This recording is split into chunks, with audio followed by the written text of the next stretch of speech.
తండ్రి మీకు వందనాలు, స్తోత్రాలు ప్రభువా. విడనాడని ప్రేమను మా మీద చూపుతూ ఉన్నారు ప్రభువా. మమ్మల్ని ఆదరిస్తూ ఉన్నారు ప్రభువా. మీ ప్రేమ చేయి మమ్మల్ని బంధిస్తూ ఉన్నారు ప్రభువా. మీ ప్రేమ కొరకు వందనాలు నాయన, నీ త్యాగం కొరకు వందనాలు ప్రభువా నాయన.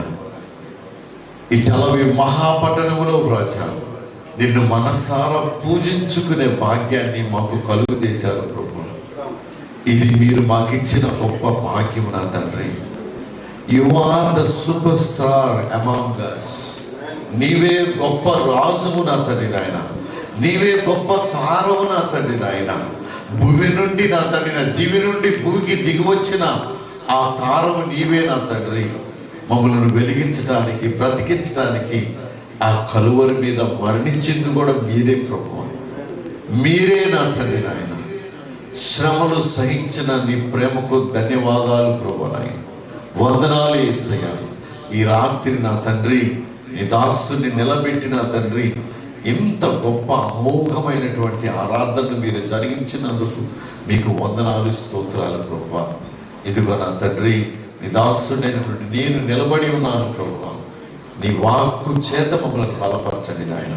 ఈ రాత్రి నా తండ్రి నాయన, బలపరచబడినటువంటి ఆత్మలతో నా తండ్రి, బలపరచబడినటువంటి శరీరముతో, బలపరచబడినటువంటి మనస్సుతో, వివేచనతో, వివేకముతో నా తండ్రి ఈ మందిరాన్ని విడిచి నా తండ్రి నాయన మా ప్రాంతాలకు వెళ్ళడానికి మీరు సహాయం చేయండి. నన్ను మీ సిలువ చోట మరుగుపరచండి ప్రభు. నీకు స్తోత్రాలు అయ్యా. మీ కృపకు నాయన నన్ను ఈ సమయాన్ని సమర్పించుకోవచ్చు. యేసు నామములో అడుగుచున్నాం తండ్రి, ఆమేన్. హల్లెలూయా. దేవుని బిడ్డలారా, మరి వారం ఊరికి తిరిగి వస్తుంది కదా. నాకైతే మొన్నే వచ్చినట్లు ఉంది. వెంటనే మరి దేవుని బిడ్డలారా, మనమందరం కూడా కష్టపడుతున్నాం. కొంతమంది అన్నా ఇప్పుడు వచ్చినట్టు ఉంది వారం. హల్లెలూయా. కాబట్టి ఈ యొక్క సమయాన్ని వ్యర్థం చేయను దేవుని బిడ్డలారా. లూకా సువార్త 10వ అధ్యాయము 25వ వచనం చదవండి. లూకా సువార్త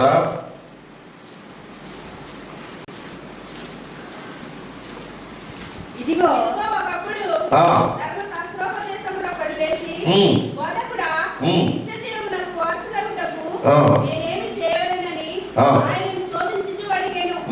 అందుకాయన ధర్మశాస్త్రమందేమి రాయబడి ఉన్నది, నీవేమి చదువుచున్నావని అతడు అడగగా, అతడు నీ దేవుడైన ప్రభువును నీ పూర్ణ హృదయముతోను, నీ పూర్ణ మనస్సుతోను, నీ పూర్ణ శక్తితోను, నీ పూర్ణ వివేకముతోను ప్రేమింపవలెననియు. హల్లెలూయా. చాలా హల్లెలూయా. నిన్ను అనే నీ పొరుగువారిని ప్రేమించవలెను. ఇక్కడ చూస్తున్నాం దేవుని బిడ్డలారా, ఒక ధర్మశాస్త్రోపదేశకుడు, ఇంగ్లీష్లో ఏమన్నారంటే ఇది లాయర్ అన్నాడు. ఏంటిది? లాయర్. గణిత కోరడం లాయర్ కాదు, లాయర్. అంటే ధర్మశాస్త్రాన్ని ఇంగ్లీష్లో ఏమంటారంటే లా అంటారు. ఏమంటారు? లా. లా ఎవరైతే చదువుతారో వాళ్ళని లాయర్ అంటారు అనమాట. కాబట్టి ఈ ధర్మశాస్త్రోపదేశకుడు వచ్చి ఎవరితో మాట్లాడుతున్నాడంటే, ఆ రోజుల్లో యేసు ప్రభుని ఎవరెవరంటే బోధకుడా అనేవాడు. ఏంటిది? బోధకుడా అంటే టీచర్. బోధకుడు అంటే ఎవరు? టీచర్. ఈ లా మేకర్, లాయర్ వచ్చి టీచర్ దగ్గర ఏమంటున్నాడంటే, ఇదిగో బోధకుడా, నిత్య జీవాన్ని నేను పొందాలంటే ఏం చేయాలి అని ధర్మశాస్త్రోపదేశకుడు బోధకుడైన యేసుక్రీస్తు వారి దగ్గరికి వచ్చి అడుగుతూ ఉన్నాడు. ఈ యొక్క ధర్మశాస్త్రోపదేశకునికి దేవుని రాజ్యంలోకి వెళ్ళాలంటే, దేవునితో నిలవాలంటే, ఎవరు సమీపించలేనటువంటి ఆ తేజస్సులో, ఆ తేజోమయమైన దేవుని పక్కన నిలబడాలంటే ఏమి చేయాలో తెలిసినకి దేవుని బిడ్డలారా, ఈ యొక్క లా అంటే ధర్మశాస్త్రం అంటే ఏంటో తెలుసా మీకు? ఆది కాండము నుండి ద్వితీయోపదేశ కాండం దగ్గర దాకా ఉన్నటువంటి 5 కాండాలను ఏమంటారంటే యూదులు ధర్మశాస్త్రం అంటారు. ఈ ధర్మశాస్త్రంలోనే 10 ఆజ్ఞలు ఉంటాయి. ఈ ధర్మశాస్త్రంలోని ఏది తినకూడదు, ఏది త్రాగాలి, భార్య భర్తలు ఎలా ఉండాలి, లేకపోతే పిల్లలు ఎలా ఉండాలి, పిల్లలు ఎలా పెంచాలి, ఎలా దేవుని సన్నిధికి రావాలి అనేటటువంటి విషయాలన్నీ కూడా ఈ 5 కాండాలు, ఆది కాండం మొదలుకొని ద్వితీయోపదేశ కాండంలో ఉన్న ఈ యొక్క గ్రంథాలు, ఈ యొక్క 5 గ్రంథాలను కలిపి ఏమంటారంటే ధర్మశాస్త్రం అంటే ఏమంటారు. ఈ ధర్మశాస్త్రోపదేశకుడు అంటే ఈయన ఎవరో, యేసు ప్రభు దగ్గరికి ఎవరు వచ్చారు? ధర్మశాస్త్రోపదేశకుడు అంటే ధర్మశాస్త్రాన్ని ప్రచురించేవాడు, ధర్మశాస్త్రాన్ని బోధించేవాడికి, ధర్మశాస్త్రములో ఉన్నటువంటి మర్మాలన్నీ తెలిసిన వాడికి దేవుని దగ్గరికి వెళ్ళాలో తెలీదన్నా? తెలుసా లేదా? మనం పనికి వెళ్తాం, ఏం పని చేయాలి తెలుసు కదా. అయినా కూడా ఓవర్ యాక్షన్ అంటే ఓవర్ యాక్షన్ అనమాట. ఈయన వచ్చి బోధకుని అంటే యేసు ప్రభుని శోధించాలి. కొంతమంది ఉంటారు, అబ్రహాము, యాకోబు, పేతురు, ఆంద్రేయ, సంఘం అని పేర్లు తెలియదు, స్టోరీలు విన్నావా? సంఘం పెట్టేస్తారు. ఎదుటోడు వాక్యం చెప్పట్లేదు అనుకోండి, ఇంకో సంఘం కాపుల గురించి ఎవరు ఈయనకి ఏం తెలియదండి. ఆయన వాక్యంగా చెప్తాడండి, అసలు ఈయనకేదో తెలిసినట్టు. ఇలాగే తామే నీతిమంతులు అనుకొని ఇతరులను తృణీకరించు కొంతమందితో యేసు ఈ విధంగా చెప్పారనే లేఖనాలు ఉంటుంది. ఈ ధర్మశాస్త్రోపదేశకుడు కూడా ఏం చేస్తున్నాడంటే యేసు ప్రభు దగ్గరికి వచ్చి, బోధకుడా నిత్య జీవం పొందాలంటే నేనేం చేయాలి అన్నట్టున్నప్పుడు వాడికి జవాబు ఏంటంటే ముళ్ళుతో తేలి. ఆయనే ప్రశ్న చేస్తున్నాడు. ఏంటి తెలుసా? ధర్మశాస్త్రం ఏమి చెబుతున్నది అని అడుగుతాడు. ఏమంటే ధర్మశాస్త్రం ఏం చెబుతుంది? నువ్వు చదువుతున్నావు కదా, ఉదయము రాత్రి పగలు చదువుతున్నావు, నువ్వు బోధిస్తున్నావు ధర్మశాస్త్రాల గురించి. అసలు ధర్మశాస్త్రం ఏం చెప్తుందో తెలుసా నీకు అని ప్రశ్న వేసిన వాడిని యేసు ప్రభు ప్రశ్నిస్తే ఆయన ఏమంటాడంటే, నీ దేవుడైన ప్రభువుని, లేదంటే నీ దేవుడిని నీ పూర్ణ హృదయంతోనూ, పూర్ణ ఆత్మతోనూ, పూర్ణ వివేచనతోనూ ఆయన సేవించాలి. అదే కాకుండా నిన్ను వలె నీ పొరుగు వారిని ప్రేమించాలి అని ఆయన చెప్పినప్పుడు నీవు కరెక్ట్గా చెప్పావు అని అంటాడు యేసు ప్రభు. అప్పుడు నీ దేవుణ్ణి పూర్ణ హృదయంతోనూ, పూర్ణ వివేకంతోనూ, పూర్ణ మనస్సుతోనూ ఆరాధించాలన్న ప్రశ్న పక్కన పెట్టేసి ప్రభువుని ఇదిగో ఈ ధర్మశాస్త్రోపదేశకుడు ఏమంటాడంటే, ప్రభువా అసలు నా పొరుగువాడు ఎవడో? ఏంటిది? నా పొరుగువాడు ఎవరు? ఒక యూదుడైనటువంటి వాడు, ఒక యూదులకు బోధ చేసేటటువంటి వ్యక్తి యేసుక్రీస్తు దగ్గరికి వచ్చేవాడు తెలుసా? నా పొరుగువారు ఎవడు? ఏంటంటే వాక్యం తెలిసిన వాడు ఈ 5 గంటలు క్షుణ్ణంగా ఆయన ఇదిగో ఇలాగా నలిపివేసి దాని యొక్క మర్మాన్నంతా తన హృదయంలో పెట్టుకొని, తన యొక్క బుర్రలో పెట్టుకున్న వ్యక్తి యేసు ప్రభుని ఏమంటాడు తెలుసా? నా పొరుగువాడు ఎవడు? నీ పొరుగువారు ఎవరు నీకు తెలియదండి. Simple, neighbour. పొరుగువారు అంటే ఏంటంటే పక్కకి ఎదుర్కోవాలంటే నైబర్. మనోడు తెలుగు ఇంగ్లీష్ చెప్తూ బాగా అర్థమైంది కరెక్ట్గా కొన్ని మాటలు. పొరుగువారు ఎవరంటే అని ప్రభువుని అడిగినప్పుడు దేవుని బిడ్డలారా ఆయన ఒక మాట చెప్తున్నాడు, ఒక ఉపమానం చెప్తున్నాడు. ఇదిగో మత్తయి, మార్కు, లూకా, అదేవిధంగా యోహాను, అంటే ఈ యొక్క సువార్తలలో లూకా సువార్తలోనే రాయబడినటువంటి ఈ యొక్క ఉపమానం ఏంటంటే దేవుని బిడ్డలారా, ఒక వ్యక్తి అంట యెరూషలేము నుండి యెరికోకి దిగి వెళుతున్నాడు. ఎక్కడికంట? యెరూషలేము నుండి ఒక వ్యక్తి దిగి వెళుతూ ఉన్నాడు. ఆయన ఎరుకోకి ఏ పని మీద వెళ్తున్నాడు? ఒకవేళ ఎరుకోలేని వాళ్ళ ఇల్లు ఉందేమో, లేదంటే ఎరుకోలే సామాను కొందాం అనుకుంటున్నామో, లేదంటే ఎరుకోలో ఏముందో తెలియదు. దేవుని బిడ్డలారా యెరూషలేము నుండి యెరికో పట్టణానికి దిగి వెళ్తున్నాడు. యెరూషలేము అనగా వెలుగు సంబంధులు నివసించేది. హల్లెలూయా. ఆత్మీయంగా ఉన్నతమైనటువంటి స్థానము కలిగినది నగరము, పట్టణము. ఆనాటి నుండి ఈనాటి వరకు కూడా ప్రపంచంలో ఏ పట్టణము? యెరూషలేము పట్టణం. హల్లెలూయా. ఆయన వెలుగుమయమైనటువంటి ప్రసిద్ధమైనటువంటి దేవుడు చూస్తూ ఉన్నటువంటి నగరం నుండి ఈ యొక్క వ్యక్తి ఏం చేస్తున్నాడంటే ఇదిగో యెరికో పట్టణానికి దిగి వెళుతూ ఉన్నాడు.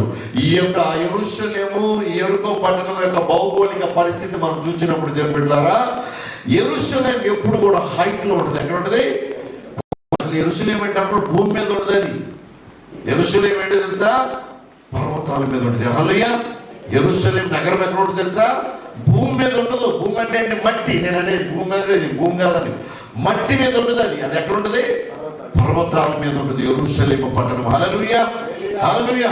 ఆ పర్వతాలు ఉన్నటువంటి పట్టణం నుండి ఈయన ఎక్కడికి వెళ్తున్నాడంటే, ఎంతమంది యెరికో వచ్చారు? యెరికో చూసిన వాళ్ళు 5-6 సార్లు. యెరికో మామూలుగా ఉంటుంది అనమాట. ఈ యెరికో పట్టణానికి వెళుచు ఉన్నాడు. ఎవరైతే యెరికో వచ్చారో దేవుని బిడ్డలారా, యెరికో మనం యెరూషలేము నుండి ఇప్పుడు కూడా ఆ రోజుల్లో ఎలా ఉందో తెలియదు కానీ ఇప్పుడు కూడా అక్కడ చిన్న చిన్న టెంట్లు కనపడతా ఉంటాయి కదా. చిన్న అక్కడక్కడ గొర్రెలు కాసుకుంటూ ఉంటారు, చిన్న చిన్నగా పశువులు కాసుకుంటారు. చిన్న రబ్బర్ డాబా, పడిపోయిన ఇల్లు, రేకులు వేసినటువంటి ఇల్లు ఉంటూ ఉంటాయి. అందులో దొంగలు ఉన్నారా, టెర్రరిస్టులు ఉన్నారా, ఎవరున్నారో మనకు తెలియదు. అర్థమైందా? బొత్సాయిగా ఎవరు వస్తారో ఇప్పటికీ. ఆ రోజుల్లో ఆయన దిగి ఉన్నప్పుడు సమయంలో దేవుని బిడ్డలారా, అక్కడ దొంగలు ఉన్న ప్రాంతం. యెరికోకి యెరూషలేముకి మనం కారులో వెళ్తే 45 నిమిషాలు పడుతుంది. ఎంత? 45 నిమిషాలు. ఈ యెరూషలేము నుంచి వెళ్ళి యెరికో వెళ్తుంటే మధ్య దారంతో కూడా ఎడారే కొండ ఉంటే మనకి ఏమవుతుందంటే ఆ చుట్టుపక్కల ప్రాంతాలు చూసినప్పుడు దేవుని బిడ్డ అక్కడ ఎవరుంటారో కూడా తెలియదు. ఆ రోజుల్లో మనం కాలేజీ గడి బస్సు ఎక్కి వెళ్తున్నాం. ఇవాళ ఆ రోజుల్లో గాడిద మీద ప్రయాణం చేసేవాడు. కొంతమంది నడుచుకుంటూ వెళ్ళేవాడు. భగవంతులైతే గాడిద మీద వెళ్ళేవాడు. వాళ్ళు నడుచుకుంటూ వెళ్తూ ఉండగా బైబిల్ ఉందంటే వాడు దొంగల చేతులు పడ్డాడు. ఎక్కడ పడ్డాడు అని? అలాగే దొంగల చేతులు పడ్డాడు. పడగానే దేవుని బిడ్డలారా, వెంటనే వాళ్ళు ఏం చేశారంటే వారి దగ్గర ఉన్నటువంటి అన్ని దోచేసుకున్నారు. తన పై వస్త్రాలన్నీ కూడా తీసేశారు. వాడిని ఇష్టం వచ్చినట్టు కొట్టి వీడి చచ్చాడు రా బాబు అని చెప్పి వదిలేసి వెళ్ళిపోయారు. ఆ దారి గుండా దేవుని బిడ్డలారా, ఇదిగో ఒక యాజకుడు వెళ్తూ ఉన్నాడు. ఎక్కడి నుంచి? యాజకుడు వెళ్తున్నాడు యెరూషలేము వెళ్తూ ఉంటే ఆయన యాజకుడు ఆయన చూచాడు. అమ్మో, వీడు చచ్చిపోయాడు. యాజకులు ఏంటంటే దేవుని బిడ్డలారా, చనిపోయినాడు ముట్టుకోరు. ముట్టుకోరు. ఇజ్రాయిల్లో ఎవరైనా చనిపోయారు అనుకోండి, యాజకులు వెళ్ళి ముట్టుకోరు. అర్థమైందా? ఫ్యామిలీ కూడా సరిగ్గా ముట్టుకోరు. దానికి ప్రత్యేకంగా ఒక విభాగం ఉంటుంది, ఒక వ్యక్తులు ఉంటారు, మెడికల్ సంబంధించిన వాళ్ళు వచ్చి బాడీని అంతా కూడా క్లీన్ చేసి పవిత్రపరిచిన తర్వాతే యాజకుడు వాళ్ళ కోసం ప్రార్థన చేస్తాడు. ఇది ఈ శరీరం వాడు చనిపోయాడేమో, వీడు పవిత్రమైన వాడేమో, నేను ముట్టుకోకూడదని చెప్పేసి యాజకుడు అలా వెళ్ళిపోయాడు. ఆ దారిని లేవీయుడు కూడా, లేవీడు అంటే ఏంటి తెలుసా? యాజకులు లేవీలు అందరూ ఒకటే జాతి లేవీలే. కొంచెం పెద్ద వాళ్ళు ఏంటంట యాజకులు అంటారు. ఏంటిది? యాజకులు ట్రైనింగ్ పొందుతారు కదా, ట్రైనింగ్ మాస్టర్లో. వాళ్ళందరూ పాస్టర్లే కదా. కొంచెం ఎదిగిన వాళ్ళు కొంత ఎదిగిన వాళ్ళు బిషప్ కంటే పైన వాళ్ళు పైన. ఓకే, అలా పై ర్యాంకులు ఉంటా ఉంటాయి. యాజకులే అహరోను వంశస్థులే వీళ్ళంతా కూడా. వాళ్ళు యాజకత్వం చేస్తూ ఉంటారు.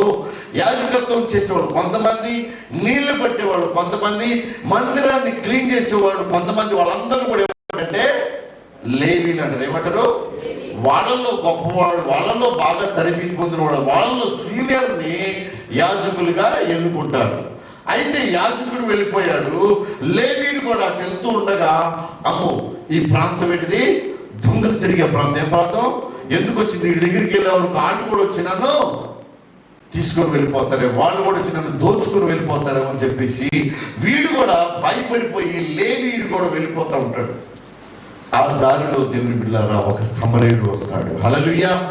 ఆ సమరయుడు వచ్చి అక్కడ బైబిల్ ఉందంట, వాడిని చూచి వాడి మీద జాలిపడి వాడి యొక్క దాహం తీర్చి వానికి ద్రాక్షారసము ఆ యొక్క నూనెతో ఆ యొక్క గాయాలను తుడిచి ఆయనకు పరిచయం చేసినట్లుగా ఉంది.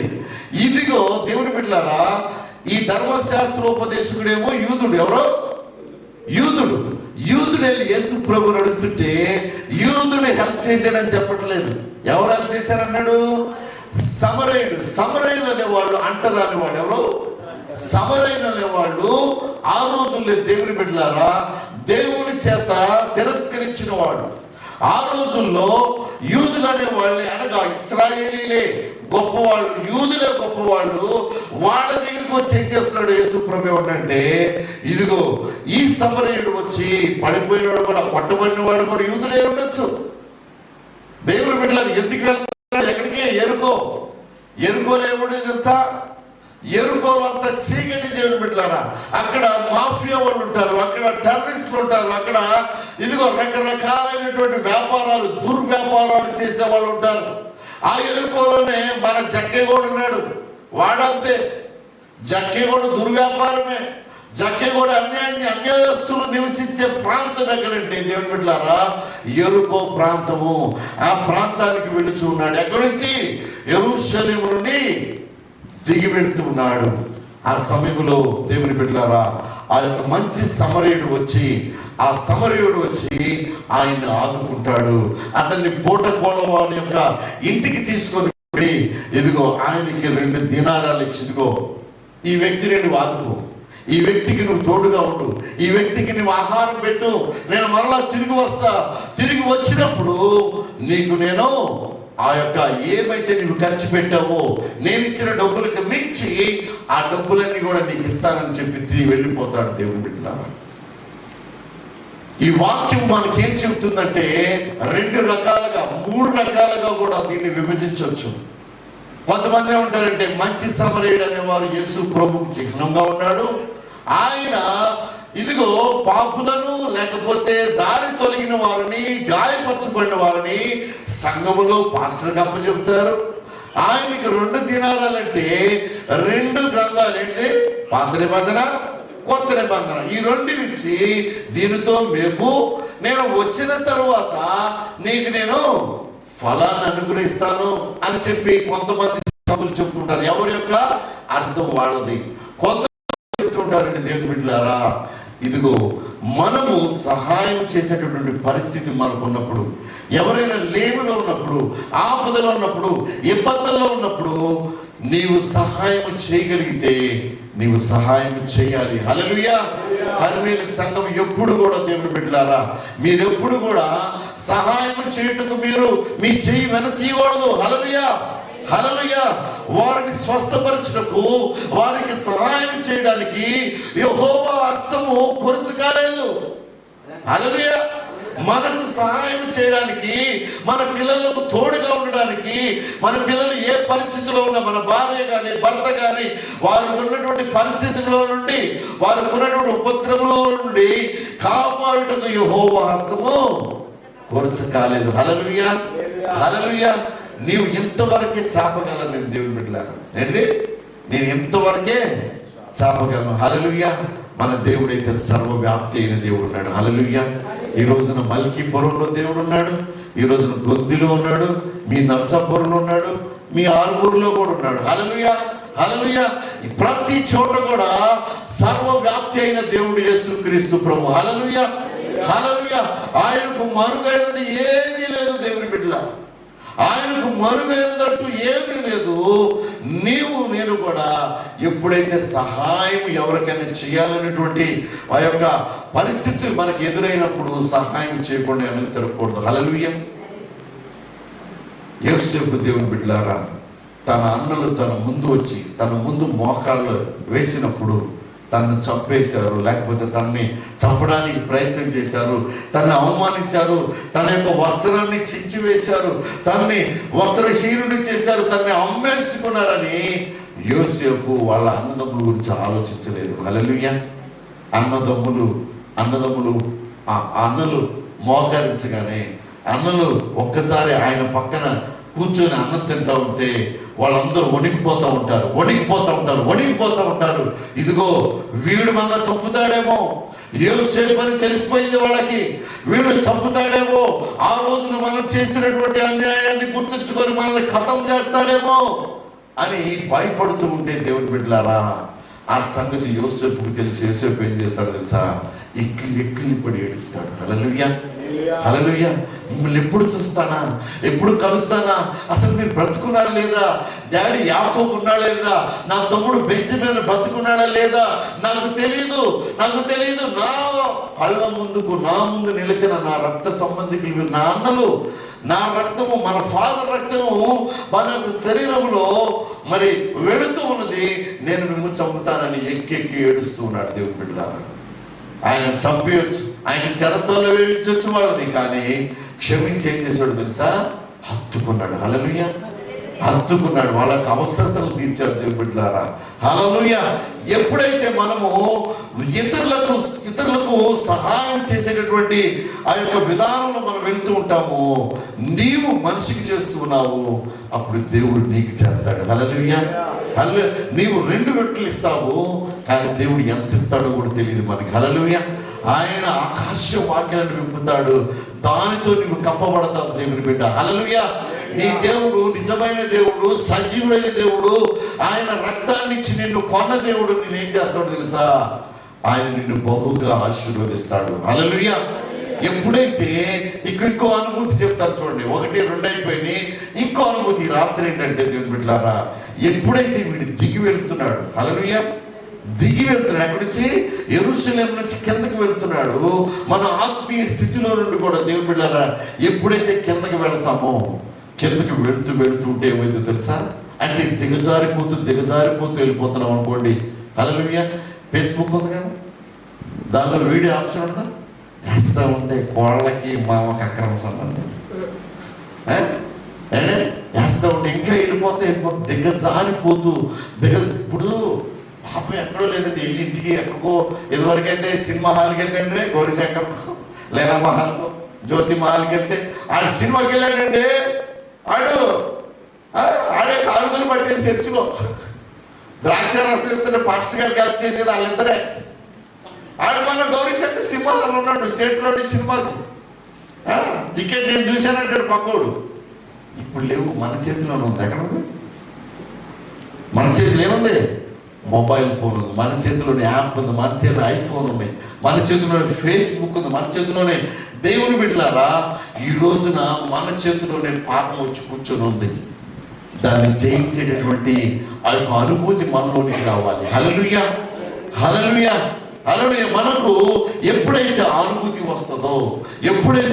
వస్తుందో, ఆత్మీయ స్థితిలో నుండి దిగజారిపోతూ ఉంటే ఏమైతే తెలుసా? దొంగలు కొడతారు నేను. ఎవరు కొడతారు?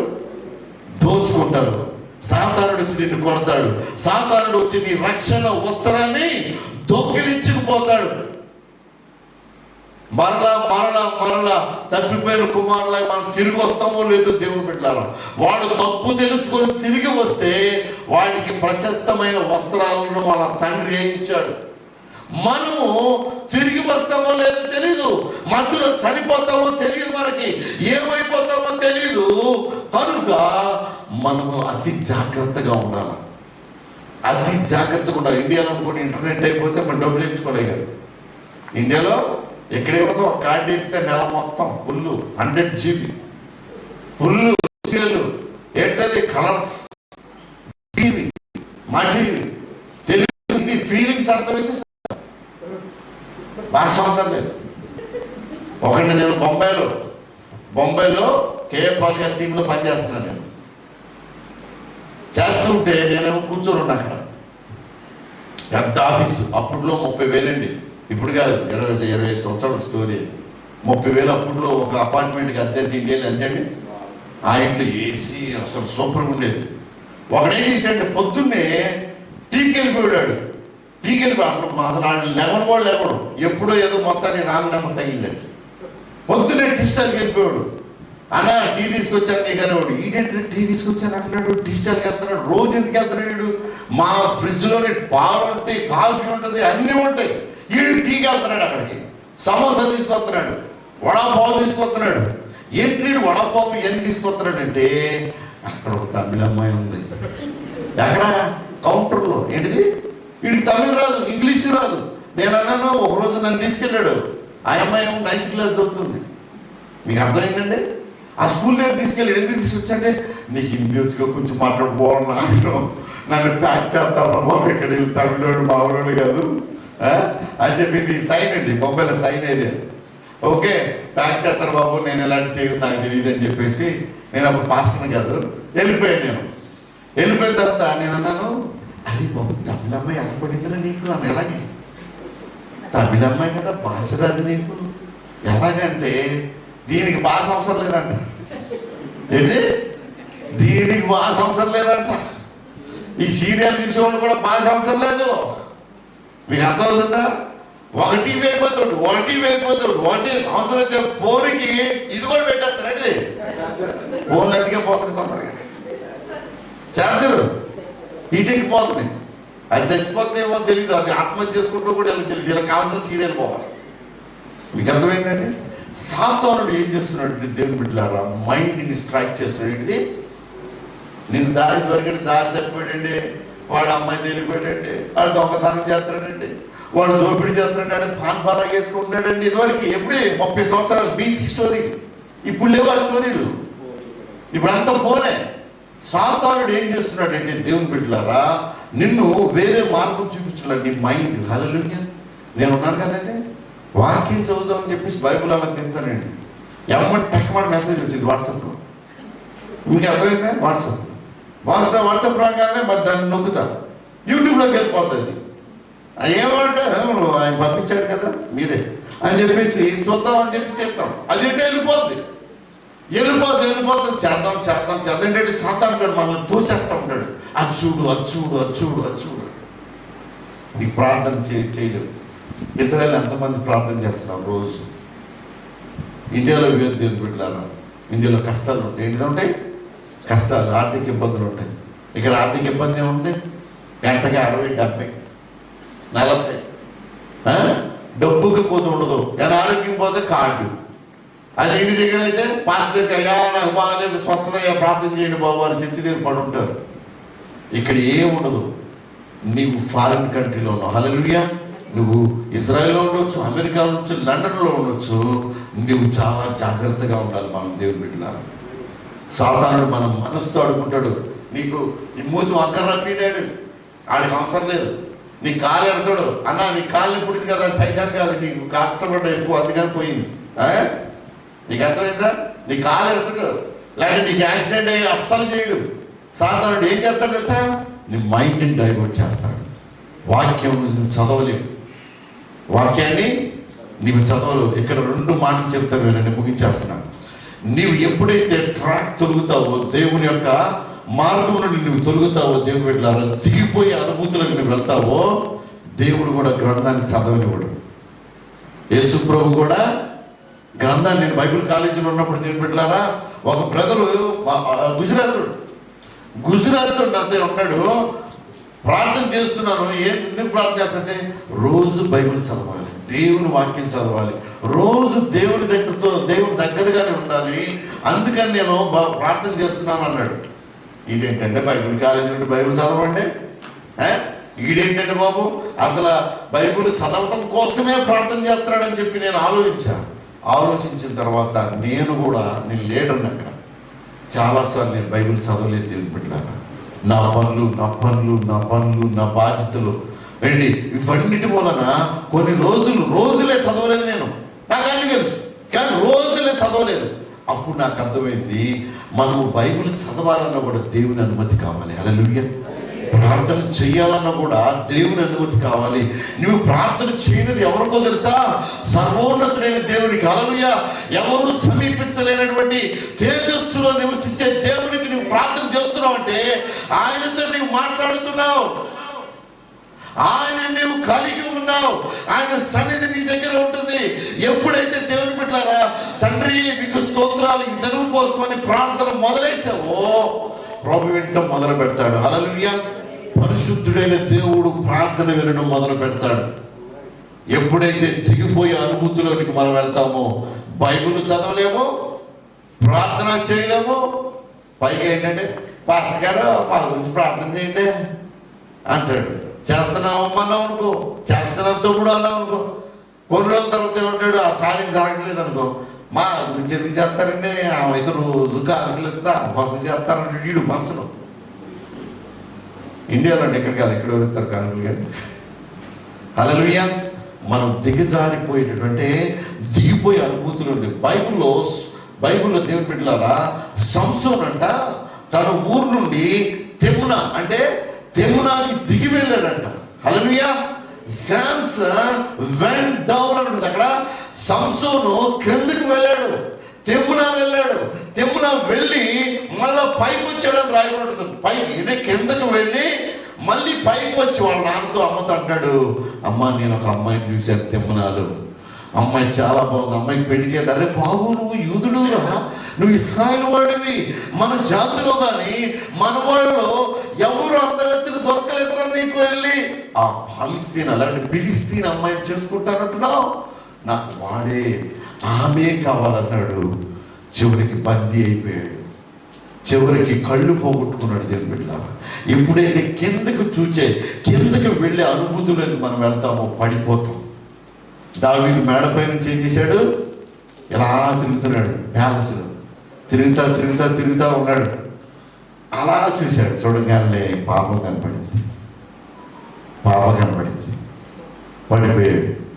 దేవుని దగ్గర వెలిగెత్తి ఏడ్చి తెలుసుకొని ఆయన పశ్చాత్తాపడ్డాడు. అప్పుడు అంటున్నాడు, నేను ఎవరి వైపు చూడాలి, దేవుని వైపు. హల్లెలూయా. నాకు సహాయం చేయగలిగిన దేవుని వైపు చూడాలి. చివరగా కొలస్సీ పత్రిక చదవండి. కొలస్సీ పత్రిక 3వ అధ్యాయము 1వ వచనం. చివర ముగించేస్తున్నాను. చాలా.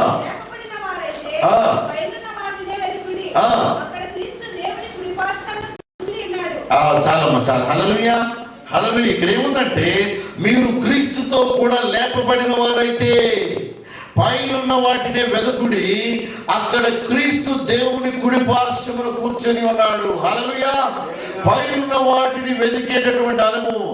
దృశ్యమైనవి, ఇదిగో దేవుని బిడ్డలారా, దృశ్యమైనవి మీరు వెతుకుతా ఉన్నారనుకోండి, దేవుని బిడ్డలారా, మీకేమి ప్రతిఫలం ఉండదు.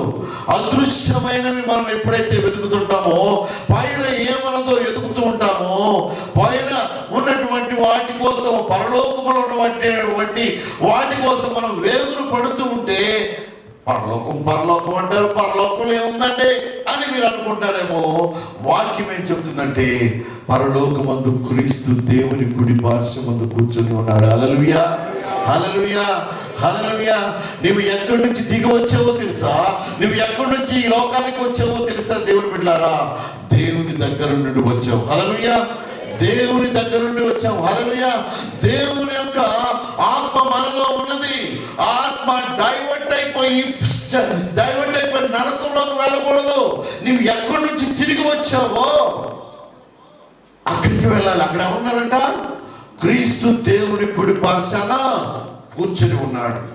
కాబట్టి పైన వాటి కోసము మనం వెదకాలి. పైకి మనం ఎప్పుడు వెళ్ళాలి, ఎప్పుడైతే ఆత్మీయంగా నీవు పాడబడుతున్నావు, ఆరాధన చేస్తున్నావు, నీవు వాక్యం చదువుతున్నావు, ఇంకా నీవు ఎదుగుతూ వెళ్ళిపోవాలి. దిగజారైనటువంటి స్థితిలోనికి వెళ్ళకూడదు. ఇదిగో ఈ సంఘం ఆరాధించే సంఘం. దేవుని బిడ్డలారా, కొంతమంది ఆరాధన చేస్తూ ఉంటే, ఏంటంటే బాబు ఒకరి తనతోటి ఒకరి తనతోటి పాటలు ఎత్తుతానే ఉంటారు, ఎవరో ఒకరు అనుకుంటూ ఉంటారు. వీళ్ళు సంగీతం అంటే మీరు సంగీతం ప్లే చేస్తారు, ఏంటంటే సౌండ్ ఏంటంటే అంటారు. పరలోకంలో ఉండేది అదే. హల్లెలూయా. నువ్వు ఎక్కడి నుంచి వెళ్ళేవాళ్ళకు దేవుని స్తుతిస్తూనే ఉంటావు. హల్లెలూయా. ఆ స్తుతి, ఆ ఆరాధనలో దేవుని బిడ్డలారా, ఈ ఆత్మ ఏమైందో తెలుసా, దేవుని ఆత్మతో కనెక్ట్ అయిపోద్ది. హల్లెలూయా. హల్లెలూయా. దుబ్బే నీటి వాగుల కొరకు ఆశపడినట్లు, దేవా నీ కొరకు నా ఆత్మ నేను ఆశపడుతూ ఉన్నాను. ఎప్పుడైతే ఆరాధనలో మనం కలిసి దేవుని ఆరాధిస్తుంటామో, ఈ దుబ్బె లాంటి మనము ఆ నీటి కొరకు అనగా ఆ పవిత్ర ఆత్మ కొరకు దేవుని యొక్క ఆత్మతో మనము మిళితమై వారితో కలిసి దేవుని బిడ్డలారా మనం ఆరాధిస్తున్నప్పుడు అప్పుడే తృప్తి కలిగింది. ఈ రోజున మిమ్మల్ని అందరినీ ఎవరు పిలిచారు? పెద్దరాజు గారు పిలిచారా? నేను పిలిచానా? ఎవరు పిలిస్తే ఈ మందిరం నిండిపోయింది? ఆ దేవుడు. హల్లెలూయా. ఆరాధనకు యోగ్యుడైన ప్రభు. హల్లెలూయా. ఈ స్టేజ్ మీద ఇక్కడ ఎవరు కూర్చోరు? ఈ చర్చిలో ఎవరుంటారు? ఇక్కడ యేసయ్య ఉంటాడు. హల్లెలూయా. ఆయనకే మహిమ, ఘనత, ప్రభావములు కర్మేల్లో యేసయ్యకే. యేసయ్య దీన్ని నడిపిస్తూ ఉన్నాడు. దేవుని బిడ్డలారా, ఈ మందిరం చిన్నగా ప్రారంభమైంది. సౌండ్ పెట్టే తమ్ముడిని, ఆరాధించే తమ్ముడిని, భాగ్యరాజు గారు, మీరు కొయ్యరు, వీళ్ళందరూ లాక్కెళ్ళిపోతున్నాడు. మీరు పాడుతున్నారు లేదు, నాకు అర్థం కావట్లేదు. కొన్నిసార్లు లాక్కెళ్ళిపోతున్నావు నువ్వు అంటే పాడుతున్నావు బాగా. మరి వీరు ఎవరు? జేడి గారు, పక్కన స్టీవెన్, మరి తమ్ముడు నువ్వు, కిరణ్ అధ్యక్షులు బాగా నడిపిస్తున్నారు. మీరు కూడా, మీరందరూ అంటే దేవుడు ఒక మందిరాన్ని ఇక్కడ నిర్మించాడు. హల్లెలూయా. దానికి ఏమేమి కావాలి? కర్ర కావాలా, దానికి రేకులు కావాలా, దానికి పైపు కావాలా, దానికి వాటర్ కావాలా, దానికి ఏమి కావాలని దేవుడు సమకూర్చుకుంటున్నదే ఈ కర్మేలు సంఘం. హల్లెలూయా.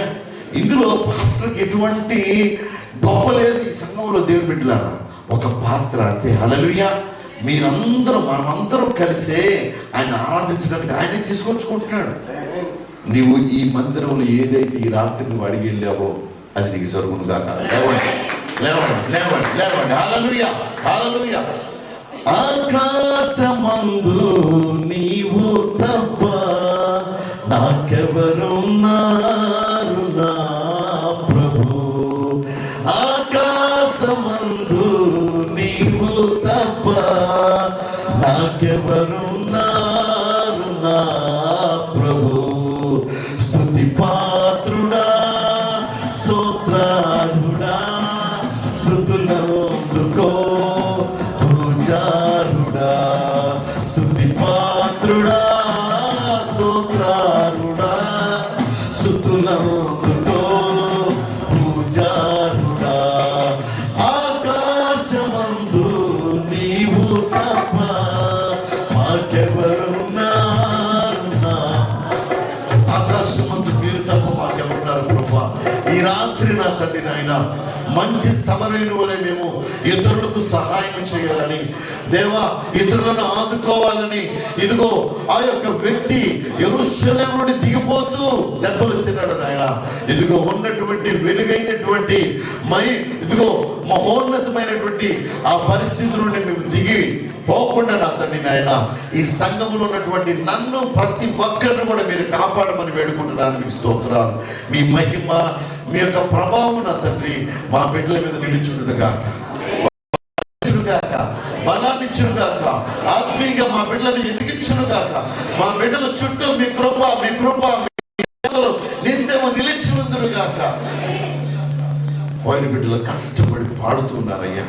ఆ బిడ్డలు ఆయన మంచి మనస్సును ప్రభా అయ్యా వారికి దయచేసి చక్కగా ఇంకా పాటలు పాటకు మీరు నేర్పించండి, వారిని బలపరచండి స్వామి. మీకు స్తోత్రాలు అయ్యా. ఇదిగో జైల్లో జ్యోతి సహోదరి ఉంది నాయన, జున్ను ఉంది ప్రభా అయ్యా, సువర్ణ చెల్లి కూడా ఉంది ప్రభా. మీరు జ్ఞాపకం చేసుకోండి అయ్యా. అయ్యా దయచేసి గొప్ప కార్యాలు మీరు జరిగించండి ప్రభా. వారిని రిలీజ్ చేయించండి ప్రభా. వారిని బయటికి తీసుకెళ్ళండి ప్రభా. మీకు స్తోత్రాలు. కర్మేల్లో వచ్చి వాళ్ళని ఆరాధిస్తారయ్యా.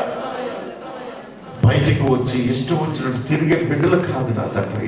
It was unfortunate. ఆ పిల్లల్ని మీరు కాపాడండి నాయన. రాత్రి పగలు ఎప్పుడు మెలకు వచ్చినా ఏడుస్తూనే ఉన్నారయ్యా వాళ్ళు. ఎప్పుడు మెలకు వచ్చినా ఎప్పుడు మేము వెళ్ళిపోతామా అయ్యా. కల వచ్చినప్పుడు నాన్న కలుగా నాతో ఉన్నట్టుగా కలగంటున్నారయ్యా. వాళ్ళ కళలు